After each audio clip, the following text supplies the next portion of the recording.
হে hello everyone, তোমরা সবাই কেমন আছো? আশা করি অনেক ভালো আছো। আমি অনেক ভালো আছি। সো আজকে চলে এসেছিলাম আমরা বরপাটা পার্কে, নিউ পার্কে। সো এটা ওপেন হয়েছে। পার্কটা এত সুন্দর গাইস, কি আর বলবো আমি। সো তোমরা একবার দেখো। সো এখানে বাচ্চাদের জিনিসের কোনো অভাব নেই, দেখতেই তো পারছো কত জিনিস, সব কিছুই আছে এখানে। সো আমরা উঠেছি, দেখতেই তো পারছো। তো আমরা এসেছিলাম 5 জন, মা, আমি, দিদি, মাম্মাম সোনা, মামি, বুনু।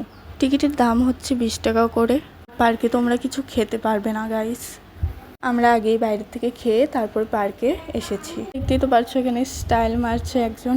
গাইস এইটা একবার দেখো, যেটা লাগছিল না দেখতে, কি আর বলবো, জাস্ট অসাম। তো এইটা দেখো গাইস, এটা আমরা বারবারই চেষ্টা করছিলাম যে এটা কি, এটা দিয়ে কি করে, তো বুঝতে পারছিলাম না যে এটা কি। সত্যি তোমরা যদি জেনে থাকো প্লিজ বলো যে ওইটা কি ছিল।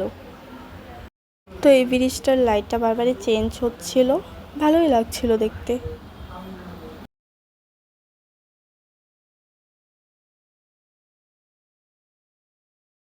তো গাইস এখানে আমি একটু ঢং মারছিলাম।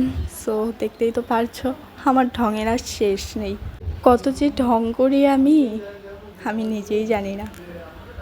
গাইস এই জিনিসটা একবার দেখো, কতটা সুন্দর লাগছে তাই না? তো ওটা হচ্ছে একটা রেস্টুরেন্টটা এতটা সুন্দর কি আর বলবো। সো আমার যখন ভালো লেগেছে তাই ভাবলাম যে তোমাদের সাথেও জিনিসটা শেয়ার করে দিই।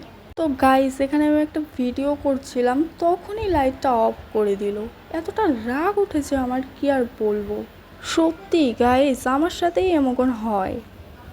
সো দেখতেই তো পারছো আবার অন হয়ে গেছে লাইটটা। তো এখানে আমি একটু পোস্ট দিয়ে নিলাম। তো আর একটা চলে এসেছে খেলনার জিনিস। সো এটা দিদি বাজাচ্ছিল।